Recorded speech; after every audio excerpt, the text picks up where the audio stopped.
Due to a gentleman's agreement banning black players from Major League Baseball, Rube Foster founded the Negro Leagues in 1920, and Jackie Robinson later broke the color barrier in 1947 when Branch Rickey signed for the Brooklyn Dodgers, which led to another reason for them revising segregation laws for blacks. The Negro League is significant because it influenced a lot of other sports like the NBA to integrate black athletes like Earl Lloyd for the Washington Capitals, and it changed history because it introduced color to baseball and other sports.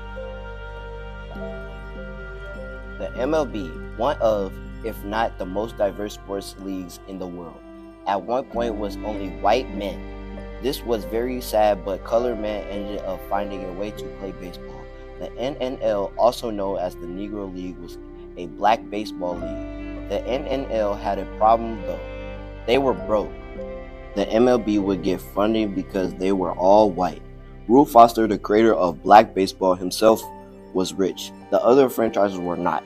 Most teams other than the Chicago American Giants and the Kansas City Monarchs were not rich at all. It didn't help that most teams did not own a ballpark, so they would have to pay to use all ballparks.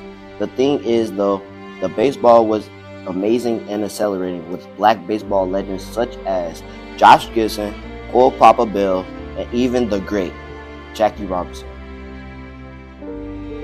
To point out Jackie, he was so good at baseball that Dodgers owner Branch Rickey saw his talent and he liked it. He had a process to go through first. He had to search the rule book to see something. He was trying to see if there was a rule that black men couldn't play in the MLB. He found out there wasn't. He struck. He would send scouts to Kansas City Monarchs games and it was evident. Jackie was fantastic. Scouts sent their scouting reports to Branch and they said he was a hard hitter and very talented. So in other words, he was a must-get. The process to Jackie was hard. He simply didn't want to leave the NNL. The thing is, his family was poor, and they had been since his childhood. The MLB contract was the league minimum because he was black. On April 10, 1947, Jackie Robinson signed with the Brooklyn Dodgers on a one-year $5,000 contract with a $3,500 signing bonus. Jackie had done it. He had broke the color barrier. The news break. When rumors came out the beloved Brooklyn Dodgers were signing a black man, the media was outraged. It wasn't just the media, though. His teammates gave him the cold shoulder and even blamed him for everything when it wasn't even near his fault. He got hate mail, hostile crowds when he was walking to the bus for games. They were trying to hurt him strictly because he was black. His peers that played in the MLB with him were probably the worst though. They would call him the N-word constantly. Opposing pitchers would purposely throw his fastest ball straight at Jackie's head to possibly get the chance to hurt him. They even had riots to boycott Jackie out the league. But they couldn't do anything about it because it wasn't a rule that he couldn't be there. Although he had all this hate towards him, he didn't falter. Oh no, the great Jackie Robinson thrived. He dominated, and that's simply the fact.